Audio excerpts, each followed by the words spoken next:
c'est Manon Bril, on se retrouve pour un nouveau Tu vois le tableau. Et pour cet épisode, on a choisi un sujet parmi la collection du musée des Beaux-Arts de Budapest. Et non, je m'amuserai pas à prononcer son nom en hongrois. Donc le musée ferme le temps d'une rénovation et pendant ce temps, il fait découvrir quelques-uns de ses chefs-d'œuvre au musée du Luxembourg à Paris. Et dans cette exposition, il y a un sujet qui revient plusieurs fois et qui est de toute façon extrêmement fréquent dans la peinture et l'histoire de l'art en général, c'est celui de la Vierge à l'enfant.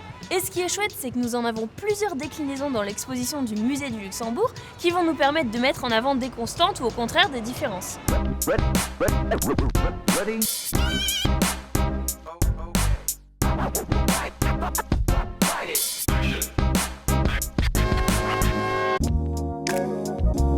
Et la première Vierge à l'enfant que l'on va observer, c'est celle d'un peintre italien qui s'appelle Liberale da Verona, qui l'a peint vers 1470, et c'est une Vierge à l'enfant avec un ange. Donc très souvent, la Vierge, elle est représentée avec un manteau bleu et une robe rouge, et en tout cas ici c'est le cas. Donc Jésus, lui, il est tout nu à part son petit bonnet, mais comme ça accentue un peu son côté humain et ça abolit la distance entre le spectateur et la nature divine du Christ. On a quand même la petite main pudique qui cache les attributs.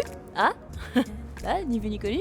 Par contre, sachez que dans les Vierges à l'enfant, le Christ il est pas du tout le temps représenté nu, même si dans les exemples qu'on va voir aujourd'hui c'est le cas. Et donc parmi les attributs caractéristiques, on retrouve le nimbe, donc cette espèce d'auréole avec ici des inscriptions latines. Et donc en arrière-plan, on peut voir un ange, on voit une aile qui dépasse ici un peu. Donc ça c'est le genre de personnage qui peut accompagner la Vierge à l'enfant, même si comme je vous l'ai dit tout à l'heure, Marie et Jésus sont souvent tout seuls.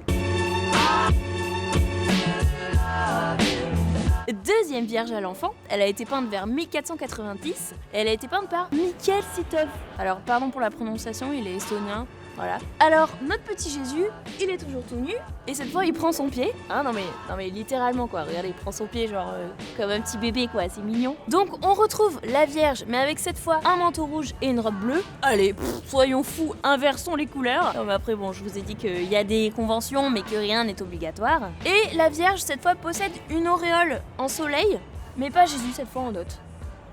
Donc elle lui tend une petite pomme, Jésus a l'air trop content, et donc cette petite pomme c'est une référence au péché originel. Petit rappel sur le péché originel, dans la Bible, Adam et Ève, donc les premiers êtres humains, vivent dans le jardin d'Éden, c'est un jardin merveilleux, il y a plein de fruits à manger, etc. Sauf un fruit qui est interdit, c'est le seul que Dieu interdit de manger, c'est le fruit de l'arbre de la connaissance du bien et du mal, donc la pomme, la fameuse pomme. Et Adam et Ève désobéissent, donc Dieu en punition les chasse du jardin d'Éden, et tous les hommes porteront ensuite en eux ce péché originel. Fallait pas déconner avec Dieu. Et donc pour revenir à notre petit Jésus, comme c'est lui qui va racheter tous nos péchés, quand il prend cette petite pomme, c'est une métaphore pour signifier cela. Et en plus, donc il est sur un linge blanc, qui est un linge qui peut aussi rappeler le linceul qu'on appelle le saintuaire, qui est le linge dans lequel on enveloppe Jésus après sa crucifixion par laquelle, en se sacrifiant, il a lavé le péché de tous les hommes. Donc voilà, en fait, le tableau résume l'idée que Jésus est mort pour notre pomme. Oh pour notre pomme.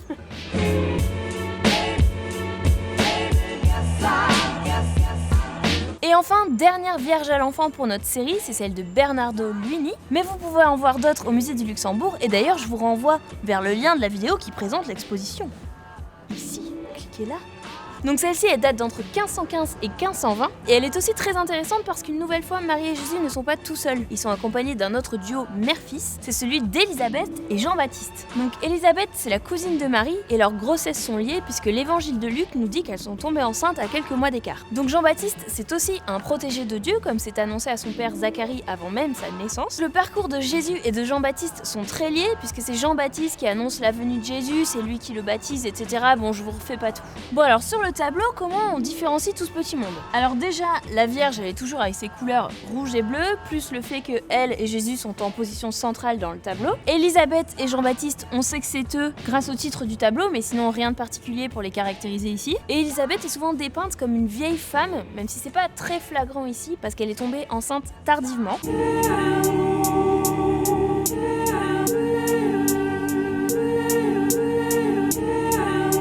Donc Donc voilà, maintenant vous savez reconnaître la Vierge à l'enfant, notamment grâce aux attributs caractéristiques de la Vierge, c'est-à-dire la robe et le manteau rouge et bleu ou bleu et rouge, ainsi que le nimbe, donc l'auréole. C'est ce qui nous permet de les différencier d'une simple mère et de son enfant, mais sachez que parfois les artistes les représentent quand même avec les codes vestimentaux de leur époque. Dans ce cas, c'est le titre qui nous permet de dire que c'est Marie et Jésus, et même des fois ni le titre ni les attributs ne nous l'indiquent, mais les analyses des œuvres nous disent que le peintre y fait référence ou les a représentés. J'ajoute que Marie et Jésus peuvent être représentés aussi dans différentes postures, différentes attitudes. Par exemple, on peut voir Marie en train d'allaiter Jésus, et on peut aussi les voir accompagnés de d'autres personnages, comme on l'a vu aujourd'hui par exemple avec Jean-Baptiste, Élisabeth ou l'ange. Et sachez qu'on peut aussi souvent les voir représentés avec Anne, donc la mère de Marie, donc la grand-mère de Jésus. Si vous avez aimé cette vidéo, n'hésitez pas à la partager pour faire découvrir le thème de la Vierge à l'enfant à d'autres. Si vous voulez en savoir plus sur l'exposition Les chefs-d'œuvre de Budapest, c'est ici. Là, allez-y, cliquez, c'est trop cool. Et si vous avez soif d'en apprendre plus, et je ne doute pas que ce soit le cas si vous êtes ici, vous pouvez aller voir la chaîne du Grand Palais en cliquant là. Allez, moi je vous laisse et je vous dis à très vite pour une autre histoire.